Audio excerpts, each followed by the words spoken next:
ومش هنطق اسمك لأن أكن لك احترام، لأني سافرت وخدت علم السبعة فوائد، أي 7 أيام حتى أرى الباب الثامن اللي إحنا كلنا بقانون فرض كفاية بنبحث عنه.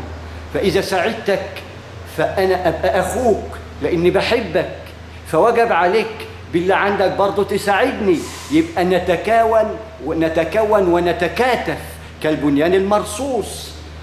أقول لك اعمل أوبرج، المثلث الكوني، ملك السياحة الكونية. احنا هنكون مع الجيش والعتاد والمال هذا المثلث، هنضيف له شيء من علم ومن بعض ما تعلمنا منكم لأننا بنكمل بعض. وسأذكر من خلال ال7 أيام كنت ألعب رياضة تسمى كمال أجسام في الأردن، وهذا البلد يشكل في نفسي أهلي، عرفني على كل السوري واللبناني والتركي والسعودي والإماراتي. أنا شفت ال7 بيبان اللي هم مقياس للتامل. اتعلمت من هنا الجدعنة، اتعلمت من هنا الجنتلة، اتعلمت من هنا الفهم، اتعلمت من هنا اللبس، اتعلمت من مصر كذا، فتكملت بيكم منكم. بس نعي الكيفية حتى نعي أننا فرد واحد، ووجب أن نتفق على علم، مش على لا علم، على لا ألغاز. في تليفون مباشر للألغاز اللي هي تتقال علم، حتى لا ننطق عن الهوى ونكون مقياس ضلال حتى لو بكلمة غير مقصودة. هو ده الموضوع، يبقى المقصود نتكلم فيه هاتفيا حتى نعي من أين نبدأ، بداية اللا نهاية، لأن معاك مقياس لا يستهان به إلى أن تعي أنك من خير ملائكة الأرض والسماوات، لأن خير ما أنجبهم بني آدم. من سيتدبر هذا التسبيح العظيم يديك 4 أيام. الخامس الأقطار يوم 50. السادس مقياس بداية، كما كانت الأرض بداية 100,000 السماء الأولى بداية لل7، يبقى أدى 7 أيام. هو يرتقي سبحانه وتعالى الثامن ويشكلهم مقاييس وذكرناها، ونحن متفقين. وكما تعلم ما في نفسي أعلم ما في نفسك، وبناء على علم ما في النفس نحن فرد واحد، وجب علينا جمع ما يسمى المال رقم 1، من خلاله بيتكون كل شيء. بتاخد التلت للأرض اللي هيقام عليها المشروع حتى يكون لصاحب الأرض نسبة، ما يبقاش مثلث مبتور يبقى صاحب الأرض مش عارف تزرع إيه. وللمشروع التلت أي للعمالة اللي هيشكلهم عمال لهذا الشيء وخدامه من علماء زيي ينظفوه ويترجموا علمه التلت. والتلت للشركة اللي هي هتوزع هذا المقياس على الجميع. يبقى أنت خدت التلتين أرض وإدارة، إحنا هناخد تلت الإدارة، أي رئاسة مجلس إدارة. يبقى في رئيس مجلس إدارة، فيه إدارة، فيه من يدار، وبناء عليه نعمل من خلال قانون البيزنس اللي كلنا مقياس بتقوى الله، اللي هو قانوننا اللي احنا ماشيين عليه. انت ماشي بوجهة نظرك وانا ماشي بوجهة نظري، والكل جند وخير جند وخنس، مش مفكر في جنس ولا شيء، اهم شيء كيفية ارضاء الله. وكنس مفيش حد قدام، كما الكواكب كنس مفيش اي مذنب يجي قدام اي كوكب، ده هلاك يعني مبين. نعي كيفية تصادمه ومقياسه.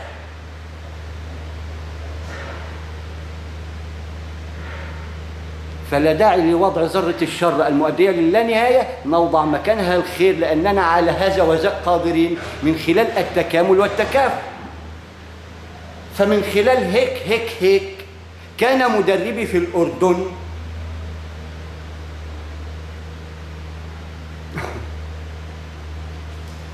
هيك يسمى بماجد المصري، كان مدرب يسمى الأخ أي الكابتن ماجد المصري فلسطيني، وله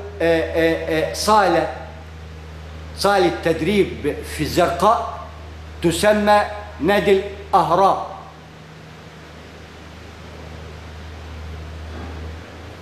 فكان مدربي في لعبة تسمى كمال أجسام، وكان يحب المصري كما يحب نفسه وأكثر، وكان لي لك مقياس.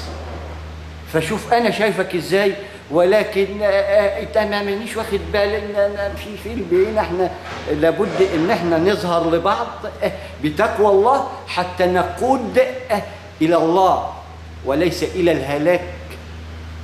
لا، إحنا هنكون اقتصاد حتى نطلع التلت لك، التلت لله، التلت للأرض. الكيفية في البيزنس هقول لك أنت صاحب أرض لك تلت إلى أن تعلم ما في الموضوع، ويا إداري حتى تعلم من لا يعلم،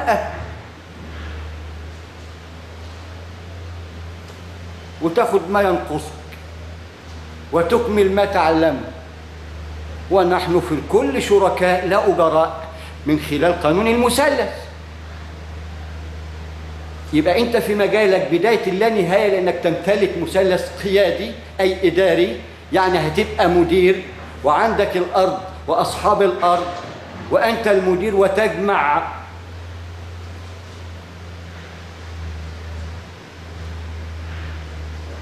أهلنا وإخواتنا اللي هم أهلك وإخواتك على هذه الطاولة المنيرة اللي تشكل القمر، وإحنا الذرة اللي هتبدأ تحيط بالدائرة المغلقة بشكل منير وليس بحارق. وكنس وخنس برضه، ولكن بين هذا وذاك طرفة عين، حرف يشكل ألف الصراط المستقيم. هناخد نفس هدنة نجرب التسبيح والتذكير والتفكير، وننطلق من خلال العلم، نتبارز علميا.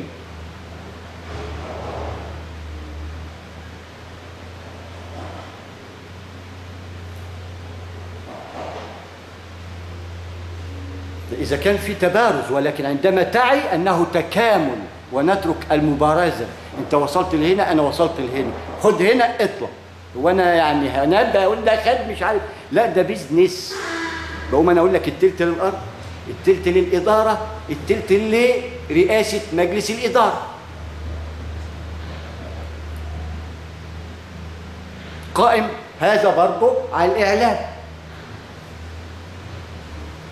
كنترول، تلت للقناة، التلت لرواد البرنامج من علماء ومحاورين وإضاءة وخلافه، الكل متكامل لأن الكل شركاء وأخوة. والتلت لرئاسة مجلس الإدارة. وقانون ميكنة كونية يدرس فيما يسمى قانون المثلث الكوني بجامعة المثلث الكوني. فيوجد أوبرج المثلث الكوني، ملتقى العلماء وطلاب جمع طالب. هذا الأوبرج بيبقى ملتقى للطلبة والعلماء، محور ارتكاز بيزنس مع الله رقم 1 بقانون التلت للأرض، التلت للإدارة اللي هتدير هذا المثلث، التلت لرئيس مجلس الإدارة اللي تشكل شركة بشكل كيان يدعم ومدعم، ولكن يتكامل من خلال العلم، لأننا بنيان مرصوص. فرأيت في الأردن الكل أخواتي، ومن خلال هذا المنبر الخماسي بقانون الخطة الخمسية أهدي سلامي للأخ الفاضل صاحب الموقع اللي أتاح لأولي الأمر وما شابه من ديانات فطرية يؤمن بها أهل العلم من خلال العلم. لكم مني كل الحب والسلام، لأنكم كذلك، ولكننا كجميع جمع فرض كفاية نبحث عن السلام حتى وإن كان في نواة البأس الشديد بقانون الخنس. لا فكر في جنس ولا بدنيا ولا بغيره، ارضاء الله فقط. يا أخي هدنة، لا تنسوا نصيبكم من الدنيا. نزرع البذرة الحسنة الأول، ما عجبناش اللي مش عاجبنا بقى نولع فيه صوابه، ولكن بالعلم اقوم مديله معادله ما تنيموش اللي يبقى انت كده ولعت فيه في صوابه، وتاخد مال الهالك فرقعه البوم ونقيم بها صدقه جاريه من خلال العلم اللي انت اكتسبته. هتشكل راس مثلث بشكل نواه تدير، يبقى أنت الإدارة ومن حولك التلت، ولصاحب الأرض حتى تبارك التلت، وللنواة التلت. يبقى أنت واخد التلتين لأنك أنت صاحب الأرض وصاحب الإدارة، والتلت لمجلس الإدارة لأن به رواد وعلماء لهم مصاريف لا يعلمهم إلا الله ثم القليل من الناس، وأنت من القليل وما شابه من القليل، ولكنهم ما أكثرهم الآن. وأنت لنفسك قبل أن تكون لنا مقياس.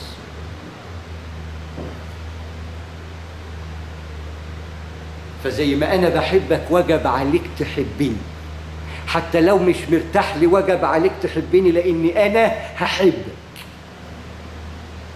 حتى لو خنس وكنس. ما أنت عارف إن إحنا 60 70 فوق 70 جت العاجلة ما جاتش، كله محسوب حسابه، ولكن لابد أن نتفق إلى أين حتى نقود من معنا إلى الله طريق الخير والإصلاح، نصلح ليهم الطريق.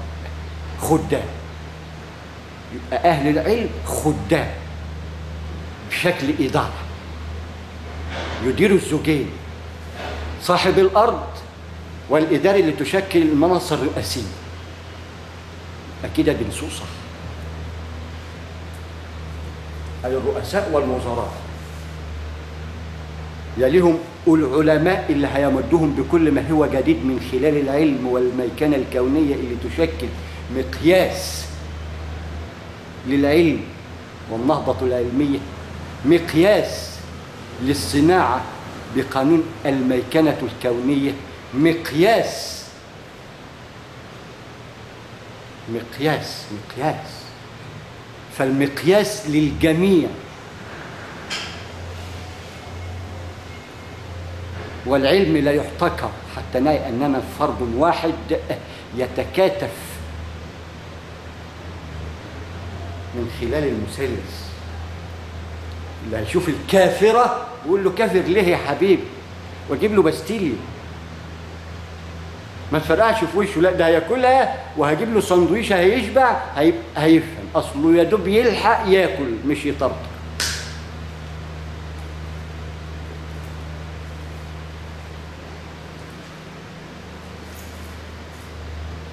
فسلامي للأخ الفاضل صاحب الموقع، وسلامي ليكم من عبد يشكل لكم أقل أخ وأصغركم، ومنكم تعلم النفس الطيب من اللبناني والسوري والشامي والجدم الأمريكي، كلنا واحد بنتكامل، بس كل واحد عايز يفرض تكامله على الجميع. طب ليه الجميع ما يجتمعش بقانون فرض كفاية على الطاولة المستديرة والذرة تنير المجرة؟ جمع نجوم، النجم يحيط بالدائرة المغلقة بدل 150، يبقى الذرة محيطة بالدائرة المغلقة تكاثرت، ويكون لنا جمع نجوم كفاية. نرتقي من تحت الأرض لفوق الأرض، نظهر لبعض في الله ونتعامل في الله حتى نقود من خلفنا إلى الله، لما يسمى الصراط المستقيم، اللي احنا هننظفه بالتكامل.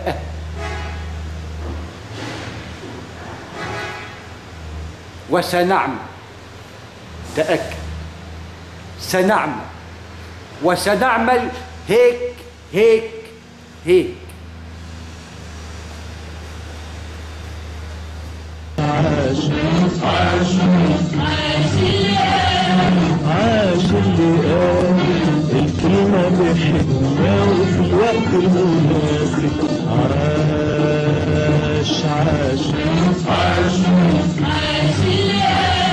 عاش اللي قال الكلمة بحكمة وفي الوقت المناسب. عاش اللي قال يا مصر ما فيش